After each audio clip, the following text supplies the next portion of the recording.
Hello বন্ধুরা, যে সকল যুবক যুবতীরা ওয়েস্ট বেঙ্গল এমপ্লয়মেন্ট ব্যাংকে নাম নথিভুক্ত করেছিলে এবং যারা প্রত্যেক মাসে মাসে যুবশ্রী প্রকল্পে টাকা পাচ্ছ 1500 টাকা করে তোমাদের ব্যাংক অ্যাকাউন্টে।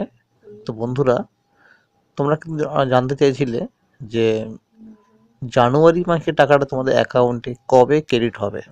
তো বন্ধুরা, আজকে কিন্তু তোমাদের এই জানুয়ারি মাসে টাকার আপডেট পাওয়া গেছে। তো বন্ধু, তোমার উদ্দেশ্যে বলে দিতে চাই যে যারা অ্যানেক্সার 3 ফর্ম সাবমিট করেছ 4 ফেব্রুয়ারির মধ্যে এবং যারা এখনও করতে পারোনি, তোমাদের কিন্তু তোমাদের নিকটবর্তী যে এমপ্লয়মেন্ট ব্যাংক রয়েছে সেখানে তোমাদের গিয়ে কিন্তু অফলাইনে একটি অ্যানেক্সার 3 ফর্ম সাবমিট করতে হবে এবং তোমাদের সেই অ্যানেক্সার 3 ফর্মগুলো ভেরিফিকেশন হওয়ার পরে এটি লিস্ট বের হবে। অর্থাৎ সেই লিস্টে যাদের নাম থাকবে তারাই কিন্তু পরবর্তী 6 মাস যুবশ্রী পর্বে টাকা আপনি পাবে।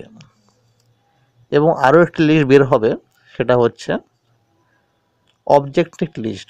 অর্থাৎ যারা অ্যানেক্সার 3 ফর্ম সাবমিট করেছ, যাদের তথ্য ভুল রয়েছে তাদের কিন্তু একটি প্যানেল বের হবে, অর্থাৎ অবজেক্টিভ লিস্ট। এবং তোমাদের কিন্তু যাদের ওই লিস্টে নাম থাকবে অবজেক্টিভ লিস্টে, তাদের কিন্তু তোমাদের নিকটবর্তী এমপ্লয়মেন্ট ব্যাংকে গিয়ে রিপোর্ট করতে হবে এবং সেখানে গিয়ে তুমি সঠিক ইনফরমেশন দেখাতে না পারলে তোমার কিন্তু যুবশ্রী ভাতা চিরকালের জন্য বন্ধ হয়ে যাবে। তো বন্ধুরা, জানুয়ারি মাসে টাকাটা কবে অ্যাকাউন্টে ক্রেডিট হবে এই প্রসঙ্গে তোমাদের বলতে চাই যে আজকে আমরা যে আপডেটটি পেয়েছি তা হলো ফেব্রুয়ারি মাসের টাকাটা এবং জানুয়ারি মাসের টাকাটা তোমাদের কিন্তু অ্যাকাউন্টে ক্রেডিট হবে মার্চ মাসের 15 তারিখের মধ্যে।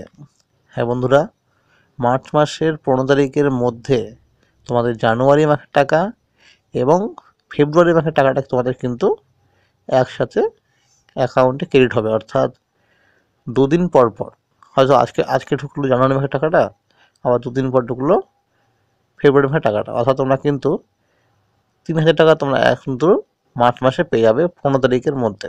এরকমই কিন্তু আজকে আমরা আপডেট পেয়েছি। তো বন্ধুরা, এরকম আরও আপডেট পাওয়ার জন্য চ্যানেলটিকে সাবস্ক্রাইব করে রাখো এবং ভিডিওটি ভালো লাগলে লাইক করে দিও। ধন্যবাদ।